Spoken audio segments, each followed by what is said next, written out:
Olá, pessoal, boa noite. Sejam todos bem-vindos a mais um webinário aqui da ABEM, da Associação Brasileira de Estudos em Neuropsicanálise. Hoje nós estamos com a doutora Poliene aqui para falar de um texto que eu adoro e que eu sempre bato na tecla para vocês, que é um marco, né, de uma das primeiras tentativas do Freud em tentar mensurar os processos, né, mentais em mensurações, em processos biológicos, etc. Então eu adoro esse texto e eu conheço o trabalho da Poliene há um bom tempo. Posso garantir para vocês que o trabalho dela é muito maravilhoso, não é o acaso que eu escolhi ela para falar sobre esse texto que eu considero muito complexo. Eu considero realmente esse texto muito complexo, mas ao mesmo tempo muito importante, tá? Então eu vou apresentar brevemente aqui a Poliene. A Poliene Henrique é psicóloga e psicanalista. Ela é doutoranda pela FGV, com trabalho no digital e com comunidade Hora do Chá, uma comunidade maravilhosa, e outros percursos de formação em psicanálise. Ela foi muito breve no currículo dela, mas é bem extenso, tá? No final eu vou deixar o Instagram dela lá dentro do grupo do webinário, para quem quiser dar uma visitada e conhecer um pouco do trabalho extenso que ela tem, né? Poliene, queria agradecer por você estar aqui hoje, disponibilizar esse tempo para falar com a gente, para trazer esse conhecimento que eu tenho certeza que vai agregar muito, tá bom? Passo a palavra para você. Boa noite, pessoal. Obrigada. É um pouco extenso, mas o mais importante aí já foi colocado, né? Esse texto realmente eu considero, todos os textos de Freud são muito importantes, mas como o Eduardo, né, a gente tem um diálogo próximo exatamente por causa da neurociência, dessa coisa desse diálogo da psicanálise com a neurociência, neuropsicanálise, né? Eu considero um texto importante porque ele não foi publicado em vida, né? Ele é póstumo. E as pessoas não davam devida importância exatamente porque era visto como uma tentativa frustrada de Freud, né, de tentar de alguma forma argumentar, tanto é que o texto é um projeto de uma psicologia científica. Então, você pensa aí, final de século, psicologia positiva, né, a medicina toda voltada para restringir ao biológico e tentar entender tudo no concreto, né? Muito típico de nós seres humanos ter tentado de toda forma ter controle de tudo, entender, né, de uma forma concretizada. E Freud, né, comunidade médica formada em medicina, não era neurocientista como a gente denomina hoje, era neurologista, né? Trabalhava nessa área, já tinha interesse inclusive de compreender. Começa, né, essa tentativa de explicar aquilo que ele já estava vendo ali na histeria, porque esse é um texto depois do trabalho dele com Breuer ali na histeria, né? Então ele começa a escutar o sofrimento humano, ele trabalhou sim com hipnose, depois entendeu que a hipnose direcionava e aí ele parte então para a associação livre, que é inclusive uma técnica que ele descobre aí nesse percurso. E a partir disso, já com algumas ideias de que poderia haver algo ali, né, que justificasse esse sofrimento que não estava explicado biologicamente, que não tinha um sintoma ali no corpo para justificar, ele tenta então trazer a psicanálise, aquilo que ainda estava nascendo, ainda sem esse nome, né, tentando trazer nessa linguagem para que ele pudesse provar alguma coisa, mostrar que de fato existia algo que estava ali dentro dos neurônios, né, que nós já vamos ver, para justificar aquilo tudo ali. É um texto que não foi publicado exatamente porque, no fim, as conclusões dele é que não daria para reduzir tudo aquilo que ele estava percebendo ao biológico. Inclusive, isso traz uma questão polêmica, que é, hoje, toda vez que a gente vai inserir, vai falar de neurociência, vai falar, ó, Freud já falava disso. Ah, não, mas Freud falou que não é para falar de cérebro porque está reduzindo ao biológico. Então, existe aí também uma confusão com essa questão. Não é que ele não quer reduzir ao biológico, é que no final ele chega à conclusão que a ciência da época não conseguia respaldar tudo que ele precisava falar que ele estava vendo. Então, se fosse hoje, provavelmente ele estava aqui, ó, no nosso grupinho, nosso coleguinha, discutindo conosco a possibilidade do diálogo da neurociência e da psicanálise. Mas à época, né, ele não tinha nada que respaldasse tudo aquilo que ele estava enxergando. Então, ele acaba partindo para uma linguagem mais poética, literária, um pouco de filosofia, para trazer a explicação e não reduzir aquela explicação mecanicista, né, direta, porque não abarcava tudo que ele estava percebendo ali. Então, essa é a história do nosso texto, que é um texto de 1895. Então, ele sai ali daquela coisa da histeria, de entender e tal, e parte para tentar, de alguma forma, tornar essa psicologia científica, né, para publicar, para demonstrar, porque ele já estava nessa intenção de ir para algum lugar com aquilo que ele tinha ali de material. Não à toa ele passa todo o resto da vida dele até a morte escrevendo sobre aquilo que ele criou, reformulando de diversas formas. No final aqui da aula, depois eu posso disponibilizar para o Eduardo, é um texto um pouco complexo e profundo. Então, sempre no final eu ponho uma explicaçãozinha mais simples, mas sem reduzir a complexidade do texto. Tá? Então, eu vou tentar fazer igual eu faço com as minhas turmas, numa linguagem, né, acessível, para que vocês consigam entender. Eu sempre dou umas pinceladas, uma busca do atual e trago, não tenho como fugir disso, porque eu acho que isso torna um texto mais palatável, mais compreensível, quando a gente consegue fazer essa linkagem, né? Porque aí a gente reflete, olha, isso Freud não tinha, isso aqui a gente consegue ver hoje nitidamente, tá? Falei do texto, o texto 1895, falei com vocês. Aqui, quando ele tem essa tentativa frustrada, ele passa a compreender outras coisas que dá aquele pontapé inicial depois na teoria do inconsciente e a produção de 1900, que não foi em 1900, foi antes, mas ele quis publicar em 1900 para poder ser uma obra importante da virada de século, né, que é a interpretação dos sonhos. Com esses estudos aqui, com essa busca que ele estava já, né, iniciando, é que ele tem respaldo depois para outras discussões. E aí, assim, sempre tentando não trazer para essa linguagem mais, né, retratada pelo biológico, como ele coloca. É, aqui a gente tem, eu falei da colaboração, o contexto, né, que era final de século aqui. No resumo, tem muito mais informação, tá, Eduardo? Mas eu vou me restringir às informações mais importantes, porque é por causa do tempo. Porque se deixar, a gente fica tomando um chá aqui, ó, e conversando. Porque né, cada pedacinho que ele fala do conteúdo nos leva para um universo de reflexão. Então, por isso que eu vou me ater às coisas mais importantes. Depois eu abro para pergunta também, se alguém quiser perguntar. Qual é a ideia central do texto? Ele parte da ideia que o funcionamento mental ele pode ser explicado em quantidade de energia, tá? Então, é como se houvesse uma energia, teoricamente, nesses neurônios, que ele depois ele dá nome, né? E essa energia, então, de alguma forma, ela intensificava a partir de algum estímulo, de alguma vivência. Logo, essa energia precisava ser dissipada, precisava de uma descarga de alguma forma. Então, essa era a ideia central. Existe uma energia que circula, ela às vezes era desencadeada de uma forma intensa, a depender do estímulo ali, e precisava encontrar uma vazão, um lugar para descarregar. Né? Foi daí que partiu a ideia dele, tá? Então, esses neurônios funcionam com esse acúmulo de energia e eles precisam descarregar de alguma forma. Só que ao longo do tempo, né, ele foi desenvolvendo o raciocínio, ele entendeu que não dava para reduzir, né, tudo somente a uma carga e descarga, carga e descarga. Existia algo nesse processo para além de só esse contexto de excitação, descarga, excitação, descarga. E é aí que ele começa a discutir. As bases da psicologia do inconsciente, que hoje a gente denomina assim, que na época não era, né?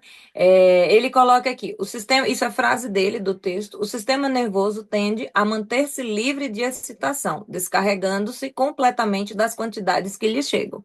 Então, essa é uma frase de Freud, 1895, depois tem uma produção de 1974, em que ele vem, então, abordando essa teoria central, que esses neurônios, né, esse sistema nervoso, que hoje a gente sabe que é o funcionamento todo do cérebro, que eu não vou me ater aqui e falar de sistema límbico, como é que tudo começa, mas hoje a gente sabe que é todo esse funcionamento do cérebro que ele estava tentando entender, e essa parte neural tinha esses neurônios. Então, existia uma descarga, e essa descarga precisava de um fim. E ele coloca aqui, inclusive em letras gregas, denominações para 3 tipos de neurônio que estaria nesse sistema nervoso. E essa teoria, inclusive, ela vai embasar depois o princípio do prazer, que é renovado no pós-guerra, né, como princípio de prazer, princípio de realidade, inclusive a pulsão de morte, né? Porque ele primeiro entende, depois de todo o contexto, a partir desse texto, que o ser humano buscaria a sobrevivência, logo o prazer, então carga, descarga, carga, descarga, né? E depois, no pós-guerra, que ele vem com essa reformulação que existe também uma pulsão de morte, então princípio do prazer, princípio da realidade, e tudo aquilo, é porque na psicanálise tudo está relacionado uma coisa com a outra, tudo vai se fazendo sentido com a outra, né? E aí ele distingue três sistemas de neurônio dentro desse sistema nervoso. O primeiro deles é o que recebe excitação do mundo externo, então houve ali uma. Hoje a gente já conhece esse sistema, né? A gente sabe que é pelos órgãos do sentido, vem o estímulo, tem todo um processo complexo, que inclusive ali no início é de uma forma e depois ele vai ficando mais amadurecido é de uma outra forma. Nem tudo vira memória, né? Só vai virar memória depois o que é recorrente e intenso. Mas para o Freud, olha a observação dele, é muito simplista ainda, porque é o que ele tinha acesso na época. Então, existe um sistema nervoso, existe três tipos de neurônio lá dentro.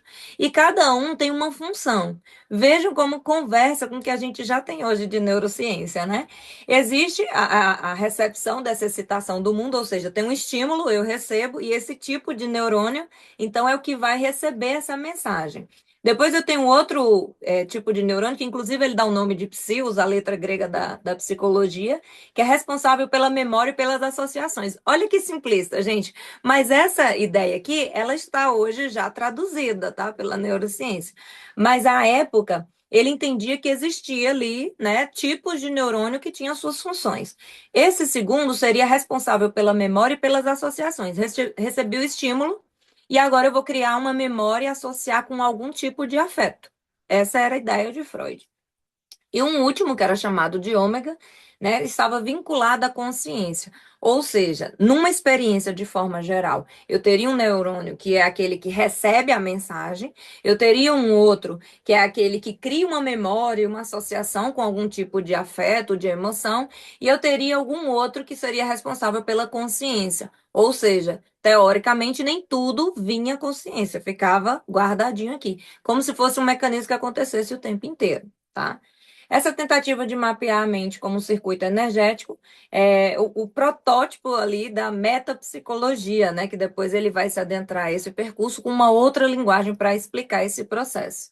Onde a quantidade, que é a energia que ele fala, depois chama até de libido, e a qualidade, que é o tipo de experiência, se ela foi consciente ou não, a intensidade dela ou não, para ficar marcada no sujeito. Tanto é que no final do texto aqui, ele define o que seria o trauma pautado nessa teoria dessa questão da circulação de energia, né? Porque se eu falo que existe uma carga, descarga, carga, descarga, o que acontece nesse percurso ou quando esse percurso falha? Esse seria o questionamento. E aí a gente vai andando com Freud, só os principais pontos, viu, minha gente? Porque tem informação nesse texto, hein? Ele sai agora do biológico para o psíquico. Entendi. Carga, descarga. Existe três tipos de neurônio nesse sistema nervoso e cada um tem uma função. Entrou e é exatamente isso que a gente tem hoje, tá? A gente sabe por onde entra essa informação. A gente sabe que, principalmente no início, primeira infância, é límbico, né? O tal inconsciente, circuito de dopamina, id. E é nesse circuito que acontece esse processo todo. Por isso que a infância é tão importante. Então, Freud não estava longe, só não tinha recurso. Ele não tinha recurso para explicar. Então, nesse sistema límbico, que é o que nasce, que a gente nasce atuando ali quase pronto, porque o córtex só vem depois, né? A atuação da dopamina com com outras neurotransmissores só se desenvolve depois. E por isso que o princípio da realidade, superego, só corta depois, só atravessa depois. Então, naquele primeiro momento crucial que ele está falando, que a gente recebe, cria memória e depois a gente vai ter um neurônio que é responsável por trazer para a consciência ou não, ele está falando de algo que acontece de fato com a gente, mas não tinha recurso para explicar como a gente tem hoje. Que na verdade essas memórias estão todas associadas a um afeto, porque é o límbico o maior atuante, e depois, né, com o processo da história de cada um, é que a gente vai reorganizando, aí a gente entraria em poda neural, aquilo que continua os circuitos mais usados é o que prevalece, tem outra poda na adolescência e por aí vai. Mas isso é hoje, o que a gente sabe. Então, Freud, sabe aquela coisa, estava começando a abrir a porta para entender, mas e o resto? O que que respaldava ele agora? Tanto é que no final ele fala: a ciência de hoje não consegue me atender como eu preciso explicar o que eu estou vendo. Então, ele tinha um fenômeno ali na frente, que era o sujeito em sofrimento. E ele estava lançando mão de tudo que ele podia para entender como é que aquilo acontecia, porque não existia algo ali dentro da medicina que justificasse aquele tipo de adoecimento. Só que à época não tinha, então, descoberta suficiente para ele explicar o que ele estava vendo ali na prática, na clínica dele, né? Tanto é que ele queria ir para a pesquisa, depois foi para a clínica porque precisava de dinheiro, e foi ali que, de fato, ele construiu alguma coisa, né? Aí ele introduz o conceito de prazer e desprazer como índice, né, de tensão e descarga e começa a perceber que o sujeito não reage apenas ao estímulo, mas o sentido do estímulo. Olha a neurociência aí de novo, né? Então não é só ação-reação mecanicamente. A gente dá nome, linguagem, sentido, nossos contornos subjetivos para aquele tipo de experiência. E aí a gente pode compreender, a partir dessa colocação de Freud, por que que algumas pessoas que vivem com os mesmos pais no mesmo ambiente ou vivem a mesma experiência, né, têm uma recepção diferente e uma forma de narrar para si, de sentir diferente? Porque os filtros são variados e são subjetivos. Então, na verdade, não pode ser só uma ação-reação. Houve um estímulo e aí eu tive uma carga e depois uma descarga disso. Existe algo mais. Isso é importante para a gente perceber, porque existe uma pergunta que vem muito ali no meu direct, nas minhas caixinhas, tudo quanto é lugar que eu estou falando, as pessoas me perguntam, tá, mas com esse negócio de neurociência, modernidade, a tal das evidências lá e tudo mais, onde que a psicanálise entra, né? E aí tem psicanalista que fica, opa, e agora? Onde a gente entra? Onde a gente entra? Porque fica lá na psicanálise clássica e esquece, inclusive, desse texto importantíssimo que deveria ser lido, estudado e devorado. Porque ele conversa com o que a gente tem hoje. A gente entra exatamente aí. Quando você diz que não é só estímulo, né? Entrou e descarregou, que existe algo mais, existe um sentido para aquela experiência, o psicanalista entra aí na narrativa do sujeito, no sentido, né, no contorno que ele deu para aquela história ali. É nesse processo, aí a gente vai falar de neuroplasticidade, neurofuncionalidade, por que que é a cura pela fala, pela experiência, né, que hoje a gente estende um pouco mais, mas é nesse lugar que o nosso trabalho acontece, claro, quando estamos devidamente preparados, né, para atuar nesse sentido, porque não é milagre. É uma técnica e você precisa saber usá-la adequadamente. Mais ainda, estar preparado para poder, de fato, identificar cada coisa e conseguir atuar em cima daquilo ali, daquele fenômeno que está acontecendo ali. Nós somos o nosso próprio instrumento de trabalho, né? E a gente segue com Freud. A lembrança, enquanto tal, ou seja, houve a experiência, ela ficou guardada. Estamos falando aí do início da constituição desse sujeito. A lembrança, enquanto tal, é um estado de facilitação entre os neurônios. Olha a colocação, a fala, né? Mas o afeto é o sinal que algo foi experimentado. Tá falando de límbico, minha gente, só que sem saber que ele existia. Por quê? Porque eu posso ter vivenciado uma experiência, mas nem sempre, hoje a gente sabe que nem sempre ela vai virar memória. Quando que ela vira uma memória? Quando ela é recorrente e quando ela traz alguma intensidade. E essa intensidade pode estar atrelada à satisfação, dopamina, ocitocina e tudo mais, ou ela pode estar atrelada a algum tipo de estresse. E aí a gente tem a recorrência do cortisol e da adrenalina. Essa intensidade é que faz a marca na gente. E por isso que as nossas memórias são primitivas e a gente não tem acesso direto a ela. Mas a depender do estímulo ou da tentativa de lembrança, como que isso acontece? Lá na clínica, quando você fala como é a relação com a sua mãe, toda a sensação que existe em função daquele objeto vai ocorrer ao sujeito, não necessariamente a memória primitiva. E é ali que vem, que abre, a gente consegue ver quais os afetos, como aquilo foi articulado, qual é a narrativa do sujeito, né? Qual é o sentido daquela experiência para o sujeito. É ali o pulo do gato, digamos assim, da psicanálise. Você não acessa a memória, como dizem, volta rememorando tudo e a gente atua ali. Não, você não atua na memória porque o sujeito não tem nem como vivenciar uma memória, por exemplo, antes de 1 ano de idade, 2 anos de idade. Como que ele vai? Não tinha nem linguagem para isso. A memória é sensório motor. E ela está ali guardadinha, ó, num lugar que a gente só acessa pelas notícias, ato falho, né? A gente acessa pela interpretação dos sonhos, que o sonho já tem, inclusive, novas informações sobre a função dele, que não é só a realização do desejo, a gente sabe muito mais dele hoje. Então, é ali que a gente atua e o Freud já estava tentando nos dizer, de alguma forma, como isso era possível. Aí nasce a distinção, ele entendendo que a gente só não é só estímulo e resposta, que existe algo nisso aí, que é o sentido que o sujeito dá na experiência, ele começa a entender uma coisa. É aí que começa o ponto da psicanálise brotar e nascer, né? Existe uma distinção entre traço mnêmico, que ele chama, que é o registro da experiência, quando ela ocorre, né? E o afeto, que é a carga emocional ligada à memória, a lembrança daquele sujeito. E aí a gente vai exatamente para esse lugar. No iniciozinho, hoje, a gente sabe, no iniciozinho, sensório motor. Descarregou adrenalina, cortisol, o sujeito já tem todo aquele estímulo ali que entrou, que veio daquela experiência como algo negativo. Por quê? Porque acionou, o corpo ficou ligado, ficou em êxtase ali, e ele estava pronto para lutar ou correr, né? Só que o bebê não corre, mas o corpo libera ali um alerta. A mesma coisa quando ele é abraçado, amamentado e tem a sensação de prazer. Essas marcas vão ficando e elas vão sendo elaboradas, relaboradas com a continuidade das vivências desse sujeito, né? Ele vai reforçando alguns caminhos, outros vão ficando para trás porque não é reforçado, mas é essa vivência que vai elaborando, relaborando, elaborando, relaborando.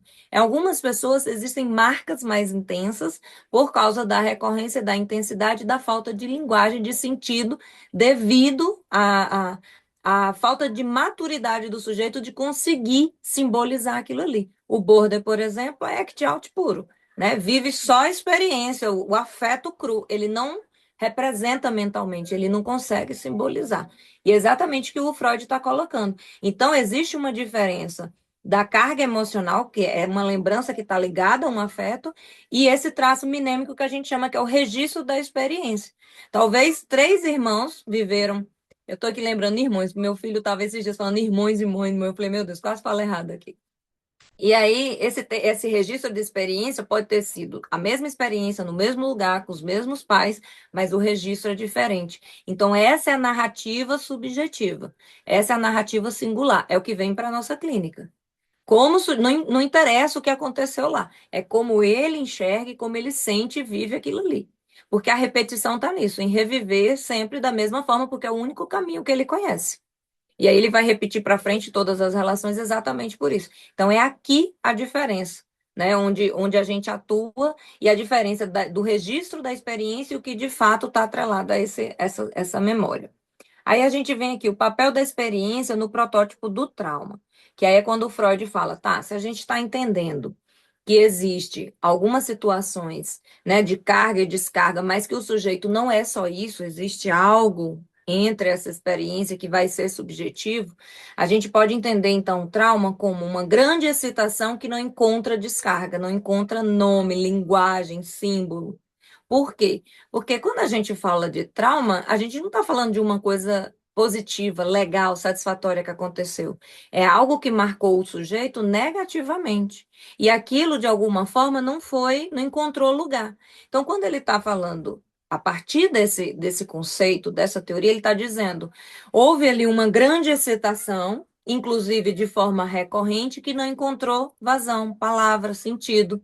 E aí aquilo vai ficar como se fosse uma energia solta ali. E é por isso que volta, é por isso que volta, é por isso que qualquer estímulo, eu não gosto de usar a palavra gatilho, mas assim, qualquer estímulo fora faz com que aquilo retome. Quer ver um exemplo simples disso? Aí tem gente que chega no mercado, lugar cheio, começa a ficar angustiado, tem ataque de pânico. E a pessoa nem sabe por que que ela tem ataque de pânico.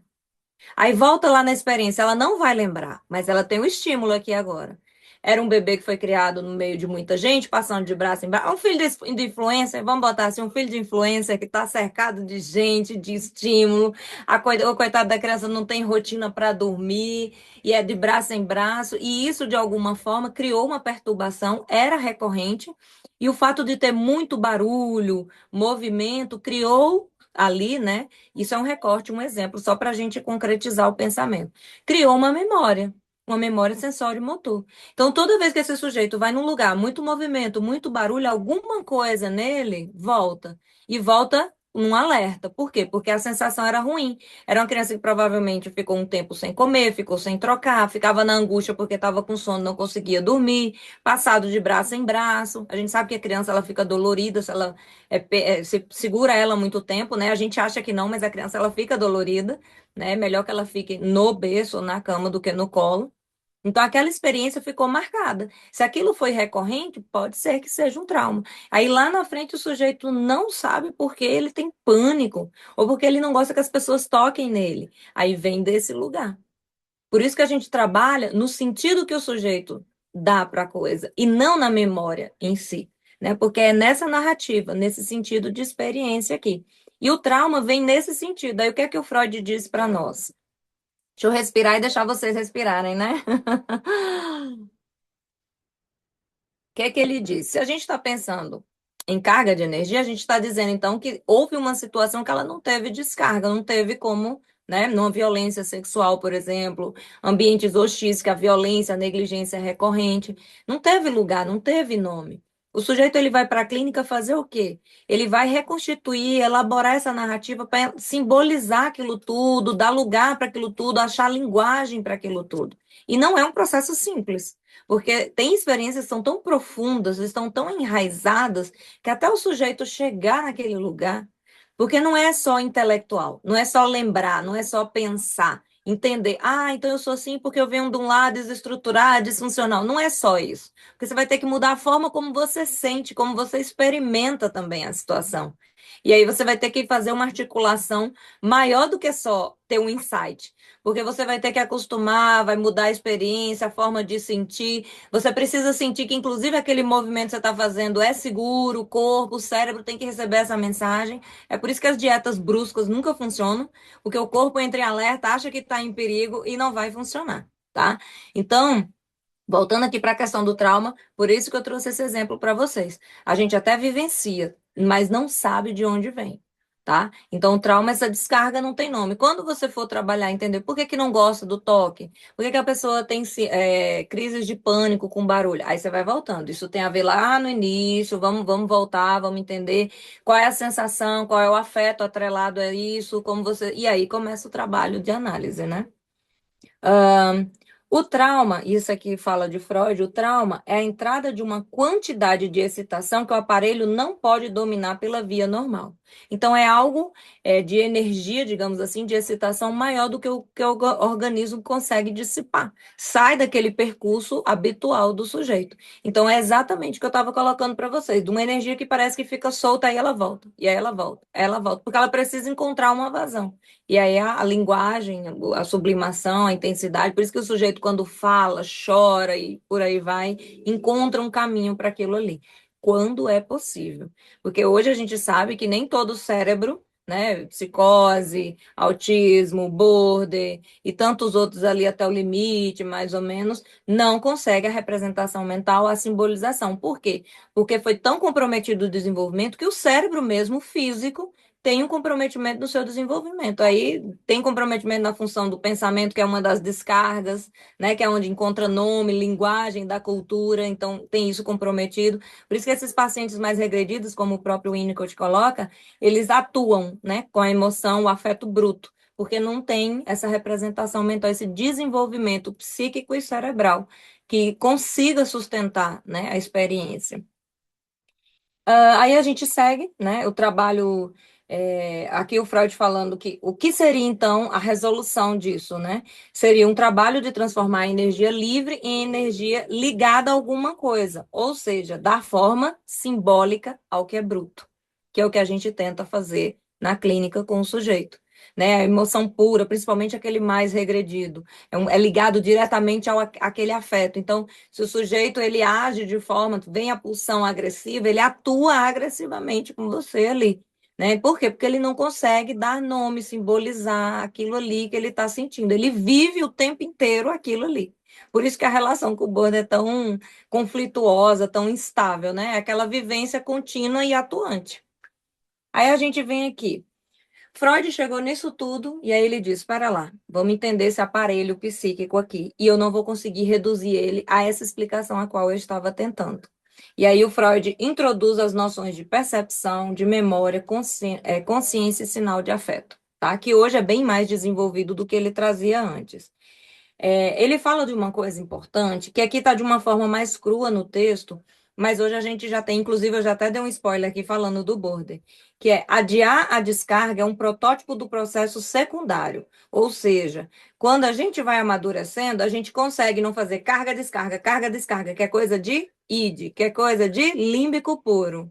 E aí a gente começa a desenvolver córtex, aí vem outros neurotransmissores. Olha a coincidência, superego, cultura atravessa, é a criança que está lá na fase da birra. Eu gosto de falar com meus pacientes, a fase anal, gente, é a fase da birra, que é a fase da transição. O sujeito tem que entender que agora ele era puro id, tudo funcionava do jeito que ele queria, ele era satisfeito em todas as suas necessidades. Essa transição, a birra, é ele aprendendo que agora, para fazer parte da caixinha da sociedade, ele tem que conter esses sentimentos e essas necessidades. Ele tem que encontrar outras vias que são aceitas socialmente. E os pais, ou quem está nessa função, vai ter essa responsabilidade de começar a ensinar o sujeito a regular a emoção e tal. E aí, por isso que a gente tem um manual de coisas, né, para regular a emoção de criança, coitados. Então, ele vai aprendendo, cada um é de um jeito, mas no fim, qual é o objetivo? Sair do princípio do prazer, límbico super desenvolvido, começa a desenvolver córtex, e aí o sujeito precisa lidar com o princípio da realidade, que é atuar no controle dos seus instintos, das suas pulsões, porque agora ele, teoricamente, é mais amadurecido, que é o que a frase de Freud coloca aqui para nós. E é a partir desse lugar que ele fala, olha, se desenvolve o pensamento, então o sujeito consegue, de alguma forma, adiar essa descarga. É como se eu dissesse, não, agora vem a pulsão, e aí eu encontro linguagem para ela. Olha o obsessivo no comportamento, olha o obsessivo no pensamento e olha o compulsivo no comportamento. Vê a descarga daquilo que está inconsciente, que não tem nome, que não tem linguagem. Eu preciso dar vazão. Pensamento, pensamento, pensamento. Ou então a compulsão, comer, comer, fumar, falar. Então tá aí a descarga que o Freud. E isso acontece de uma forma distorcida, não, né? Seria o caminho adequado, mas encontrou uma vazão, que é o que ele vai falar. Depois, dependendo da experiência do sujeito. Aí foi o Eduardo aí, né, Eduardo? Apareceu aqui Não, para mim. pior que não foi eu, não. Posso É, seguir? pode continuar, eu vou já tirar aqui. Aí o que que acontece?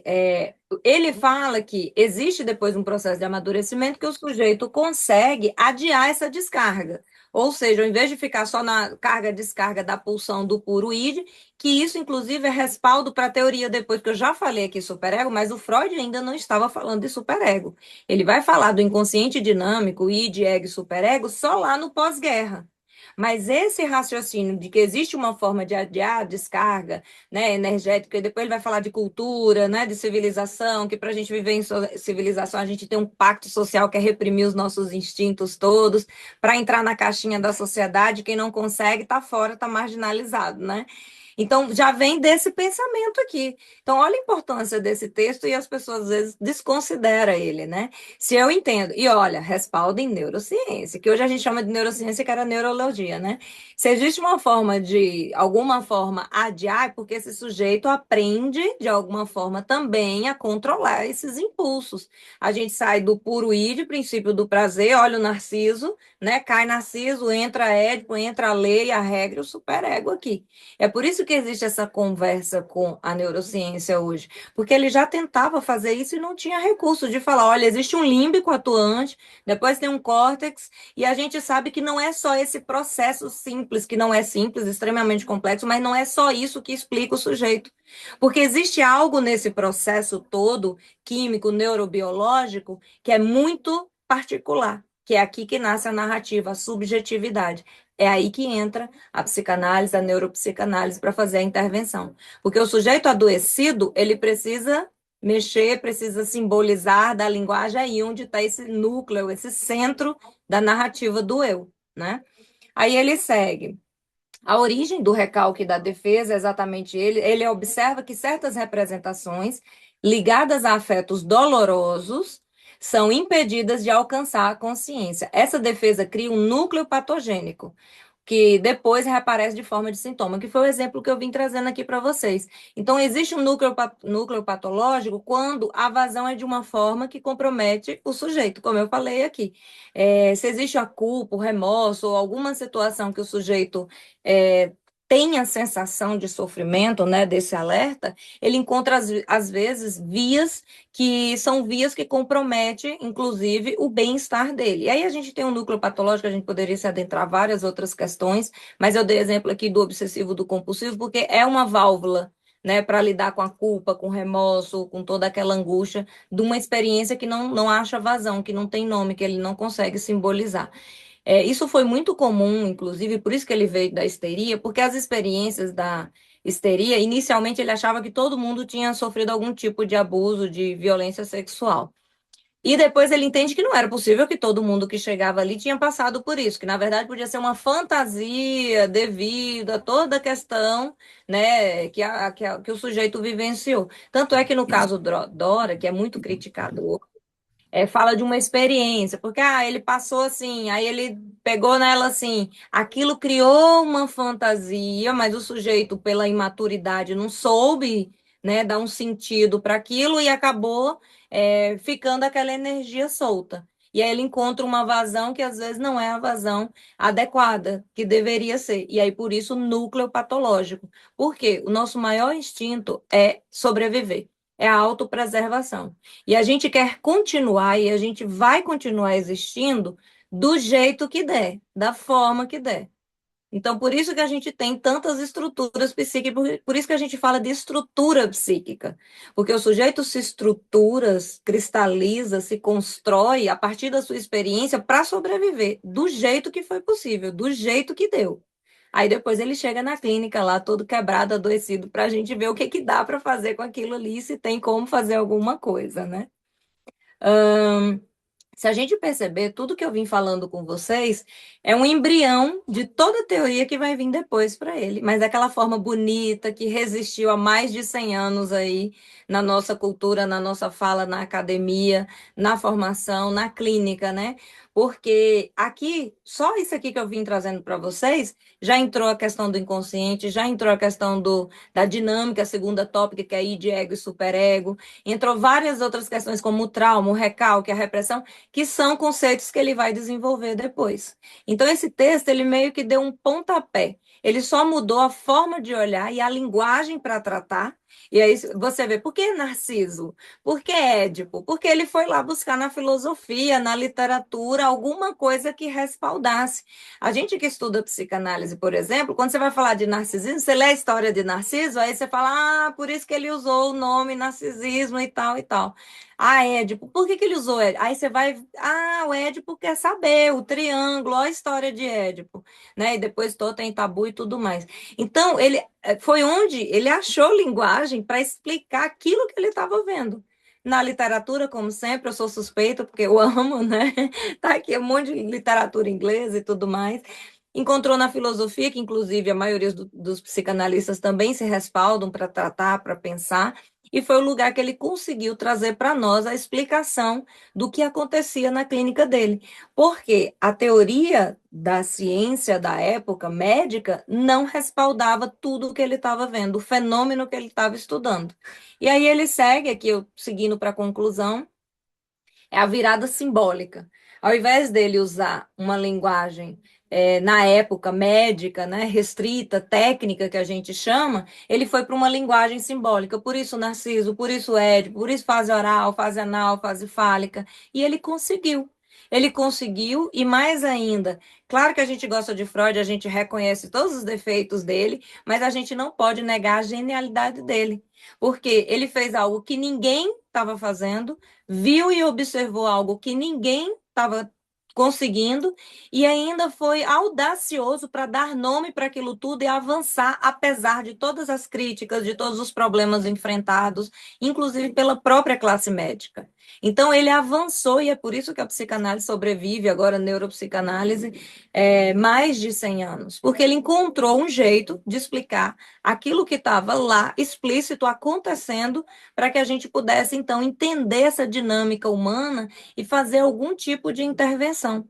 E esse texto nos mostra que essa coisa, eu vou ser um pouquinho polêmica, Eduardo, mas assim, essa coisa do psicanalista achar que a gente não deve, não precisa entender de neurociência é algo muito ultrapassado. Porque a psicanálise ela é movimento, ela responde o mal-estar atual.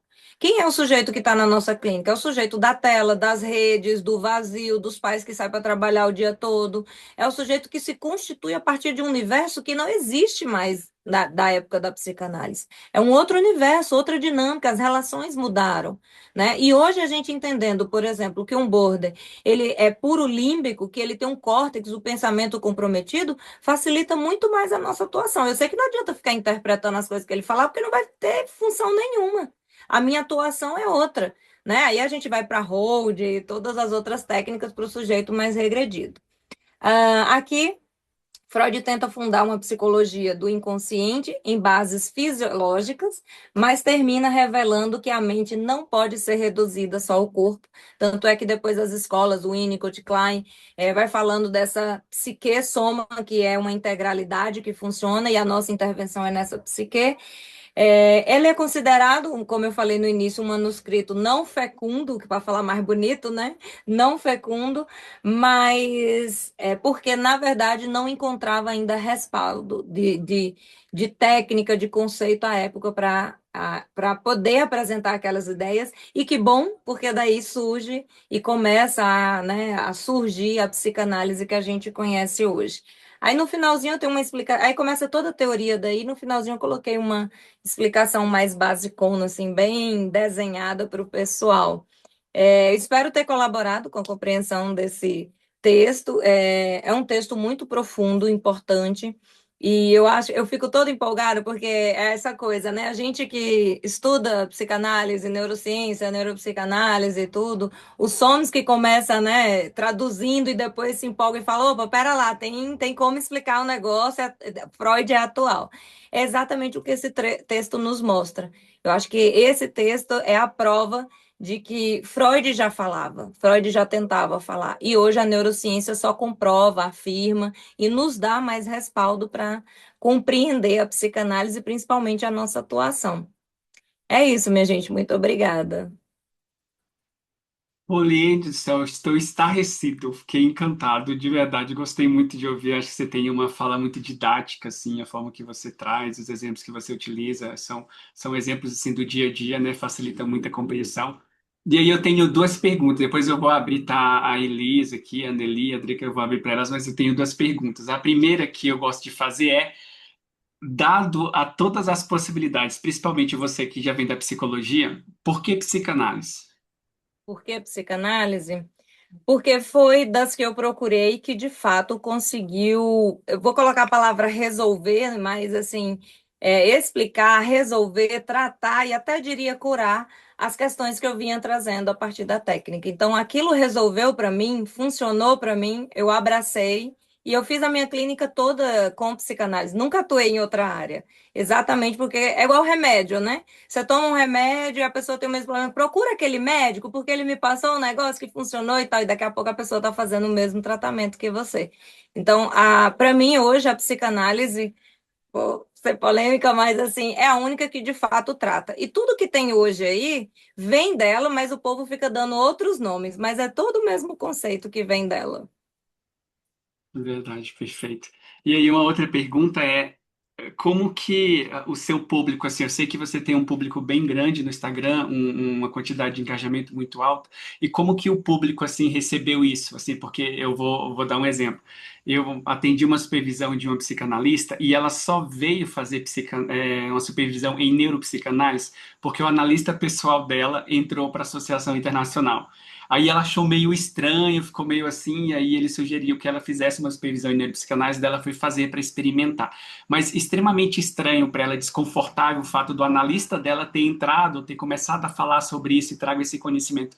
E como que seu público recebeu assim? Principalmente, acho que você já estava com a comunidade, já estava falando sobre isso, né? E aí, como que foi isso?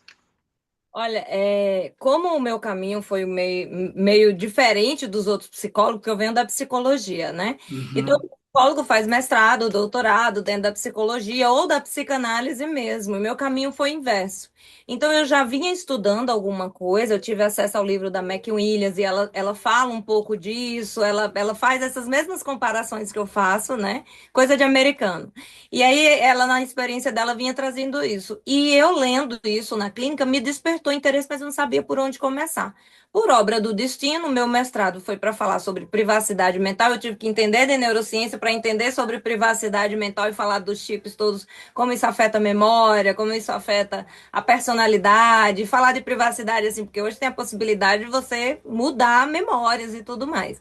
Aí eu me adentrei de vez no mundo da neurociência. E no doutorado, eu tive que estudar muito a questão da neurobiologia, todos esses neurotransmissores, dopamina, que é inclusive base da minha tese. E eu fui me aprofundando mais ainda. Só que como psicanalista, como é que você olha para o mundo? Isso é id, isso é superego. Então isso fez muito sentido para mim. E eu já pincelava, mas assim, sempre com receio. Mas depois eu vi que as pessoas queriam mais do que só a psicanálise tradicional.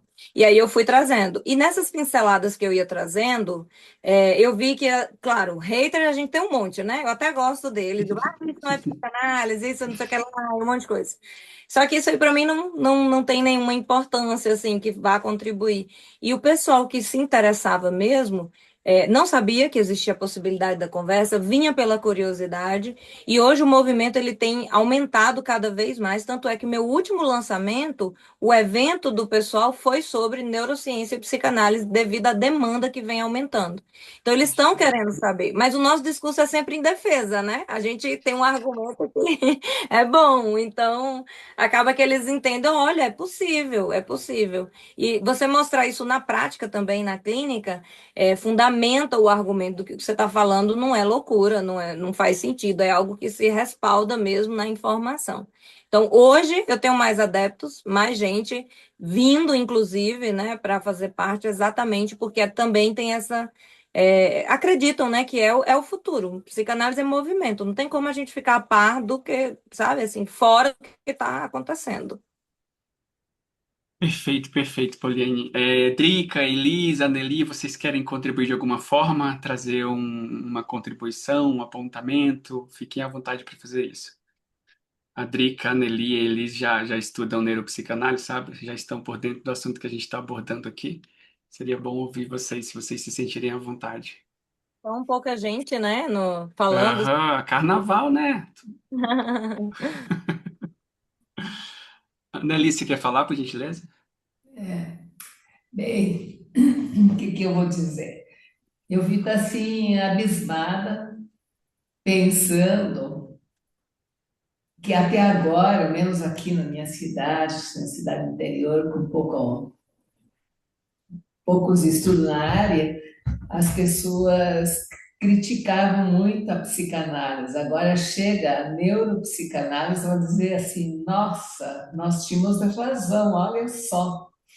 Porque o que eles dizem, o que muitos comentam comigo a psicanálise não é científica. Agora eu estou entendendo bem, né?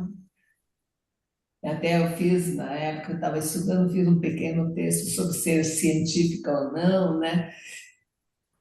E o que dizem agora os outros, as outras abordagens? O que que nós vamos fazer? E eu entrei nessa e agora eu quero neuro, né? E todo mundo diz, isso aí é loucura, né? Que se diz, isso aí não existe, isso aí não tem, o que que você vai fazer? Eu E não. assim, eu vejo essa questão de tudo que se diz hoje, a psicologia do trauma, até das evidências, vem dessa psicanálise. O povo só foi arrumando um jeito de tentar concretizar mais, ter controle, porque o ser humano vive nessa crise, né? Não posso ter nada solto, ponta solta, tem que estar tudo aqui, sob controle. Então, quanto mais controle, e na clínica não é diferente. Eu preciso ter as coisas aqui bem explicadas para eu ter a sensação que eu estou seguro, né? Que eu estou É, bem respaldado. E a psicanálise, como a gente está vendo hoje, né? Freud já falava o que a gente hoje está vendo na neurociência. Como sim, fugir. agora eu estou entendendo. Freud já falava, a gente não entendia, agora nós estamos entendendo, É, estamos aprofundando, né? exatamente. Bem interessante isso aí, bem interessante. Obrigado, Anneli. A Anneli também vem da psicologia, tá fazendo a formação em neuropsicanálise. Obrigado, viu, Anneli? Drica, você quer Gente, boa falar pra gente? noite. Boa Eu noite. quero pedir desculpa porque eu tive que fazer uns atendimentos emergenciais hoje. Vamos falar na segunda, Eduardo, estou com um caso aí sério e acabou há pouquinho tempo, aquela hora que eu entrei é a hora que eu acabei, né? Mas o pouquinho que eu peguei, eu já fiquei curiosa para Vai escutar adorar. tudo, né? Sim, sim, foi pouquinho, mas fiquei super feliz, quero agradecer. E eu vou ser sincera contigo sobre essa briga, né, que existe. Eu estou na graduação de psicologia agora também, e, e às vezes é um pouco. Eu não desvalorizo a psicologia, né, mas eu estou fazendo por questões institucionais, né, não, porque atualmente, até na minha clínica e no meu próprio processo, foi a base da psicanálise e da neuro, né. Agora, com o Eduardo, é que eu tenho estudado mais voltado para profissionais, eu sou nova na clínica, mas sim, tem um preconceito, né? Tem preconceito na faculdade, eu fico quieta, e tem preconceito dos analistas. Eu estava na graduação de análise, de psicanálise, fiz parte de alguns grupos de supervisão, tenho problemas desde o início com a psicanálise clássica, eu acho ela muito austera, assim, né? E então, sim, a gente é bombardeado por todos os lados. É excelente agora ver que tá surgindo aí outras possibilidades para a gente poder ser acolhido um pouco, né? É verdade. Perfeito, perfeito, muito bom. Elis, quer complementar? Você é a única que não falou, agora tem que falar também. Trazer uma contribuição para a gente. Certo. Então, foi muito. Nunca tinha lido nessa perspectiva esse texto, né? Tanto a neurociência. E eu só queria, assim, perguntar para ela sobre se o projeto, né, esse texto, ele pode ser considerado, assim, a primeira tentativa do que hoje nós chamamos redes neurais, né? Que Freud utilizou para mapear essas redes. Ele poderia ser considerado como se fosse um projeto principiante, iniciante. Igual eu fui colocando no texto com vocês, né? Eu sempre trouxe, hoje sim, antes não. Mas a gente pode, não foi o único, né? Mas assim, a tentativa de Freud já era falar o que hoje a gente tem notícia, a gente já tem, né, pesquisa. Claro que houve outros textos depois disso, de dentro da área mesmo, mas o de Freud, sim, essa tentativa dele foi uma tentativa de alguma forma mapear esses circuitos neurais ou como os neurônios funcionavam, tanto é que ele dá nome, né? Cada um tem uma função. Não conseguia ainda dizer como que era esse cérebro e qual era a função de cada coisa, mas foi uma primeira tentativa. Não foi a única, mas foi uma tentativa, sim. Ah, eu te pergunto porque eu entrei depois. Você acha que já tinha iniciado? Ah, eu acho que você já tem. Se você assistir a aula, você vai ver que eu venho fazendo, inclusive, as comparações por isso. Olha a neurociência hoje falando. Ele só parou porque é o que eu falei, né? Ele não tinha respaldo suficiente de argumento, de pesquisa, de dados para explicar aquilo que ele estava vendo no fenômeno da clínica. Ele tinha tudo ali e não tinha como explicar tecnicamente dentro daquele universo. E por isso que ele acaba fazendo a virada, saindo desse lugar da linguagem mecânica e técnica, né, dentro da biologia, e vai para uma linguagem simbólica, com filosofia, poesia. Por isso os nomes dentro da psicanálise, né, que foi eu até coloquei aqui, falei com vocês. Uhum. Aí eu queria te perguntar outra coisa também, porque você falou muito a respeito de trauma, né? Uhum. E nesse texto de Freud, ele fala sobre um excesso de carga, né? Que o sistema ele não consegue processar. Uhum. Hoje em dia, essa visão dele ainda é útil para a gente tratar pacientes pós-traumático, né? Com estresse pós-traumático. Na Inclusive, verdade, assim, oi. essa parte que você me trouxe, eu achei bastante interessante, porque eu tinha um paciente que ele sofreu um trauma, Uhum. e ele era estudante de enfermagem, E depois que ele teve esse trauma, cirurgia, ele teve uma crise de apendicite, foi cirurgiado às pressas, houve um erro médico, ele teve que voltar novamente para o bloco cirúrgico depois de alguns dias, e ele desistiu da enfermagem porque ele ficou traumatizado com a forma como ele foi tratado durante todo o processo cirúrgico, pós-cirúrgico. Então, assim, quando você me traz isso, aí eu me lembrei muito dessa situação, né? Como é que esse conceito de trauma que Freud ele inicia aí, se pode ainda ser, né? Essa visão dele ainda é trabalhada hoje em dia da mesma forma.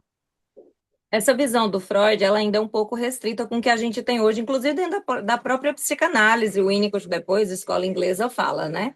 Ela é bem mais ampliada. Só que a gente tem duas questões importantes. A gente tem aquele trauma, que é da vivência inicial ali, que foi recorrente, que constrói alguns circuitos neurais, igual eu falei na aula, né? Circuitos neurais que são o quê? A recorrência e a intensidade da experiência. Um ambiente ali que foi violento, negligente, o sujeito viveu aquele alerta constante, digamos assim. Ali a gente tem um trauma marcado que estrutura a personalidade do sujeito.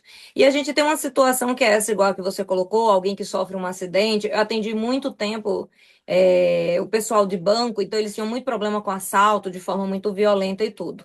Ali já é uma experiência intensa que trouxe para o sujeito, talvez, alguns traços de coisas antigas, juntou com aquela intensidade toda e ele não conseguiu elaborar. Por isso que esse sujeito pós-traumático, digamos assim, quando vai para análise, ele precisa falar várias vezes, e ele fala da história inúmeras vezes. O sujeito não tá evoluindo, porque já é a 10ª vez que ele conta a história. Na verdade, é dando vazão para isso tudo que está ali, dando nome e linguagem, porque teoricamente é um sujeito mais amadurecido, com cérebro mais amadurecido. O que que ele precisa? Organizar aquela narrativa, encontrar um lugar, dar um sentido para aquela experiência ali. Porque a sensação que foi causada foi algo muito intenso que não conseguiu ser elaborado naquele momento. Trouxe para ele talvez resquícios de coisas que já estavam ali marcadas. Então, por isso ele fala da intensidade de uma carga que não encontra, né? Hoje a gente, isso é a base, mas hoje a gente tem um conceito mais ampliado. O Winnicott mesmo fala de um congelamento e de uma recorrência, enfim, tá? Mas ali é a base do conceito que a gente tem hoje de trauma. E levando em consideração essas duas posições, o trauma que é de constituição e esse trauma que é de uma situação específica. Só para concluir, eu queria tirar uma última dúvida contigo. Esse texto, ele embasa essa questão ainda, para a gente entender melhor a questão da psicossomática, né? Hoje a gente tem muito, assim, pacientes com fibromialgia, né?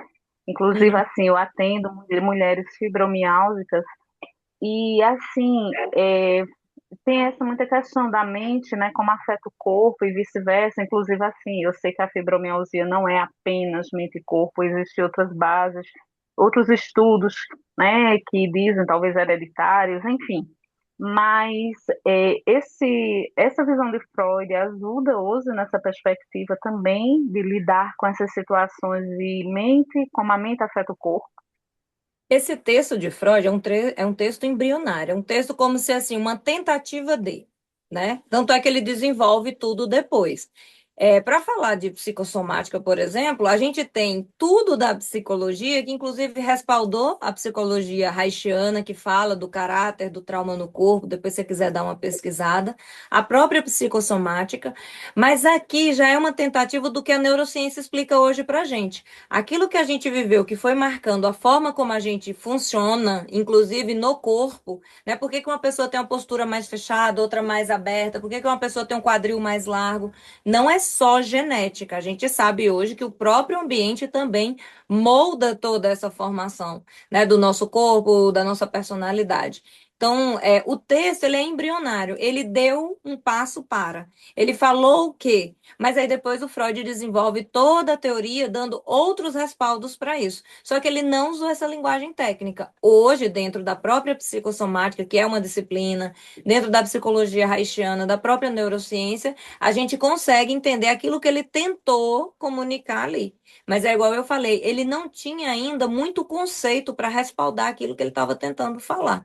Tá? O texto sozinho, ele não é respaldo para, mas ele foi um pontapé para várias outras disciplinas dentro da própria psicanálise e fora dela, inclusive a neurociência hoje, para explicar o porquê, né? Por exemplo, por que que uma pessoa tem diabetes? Por que que quando a gente vai estudar psicossomática, não sei se você teve acesso a essa disciplina, você entende que uma pessoa que tem sinusite, uma pessoa que tem rinite recorrente, tem a ver com questões das relações iniciais, e toda vez que essa pessoa ela se sente desamparada, principalmente em relação aos primeiros objetos, esse ataque volta. Não tem a ver com a poeira, não tem a ver com o pelo, tem a ver com toda a constituição do sujeito e aquilo já é crônico.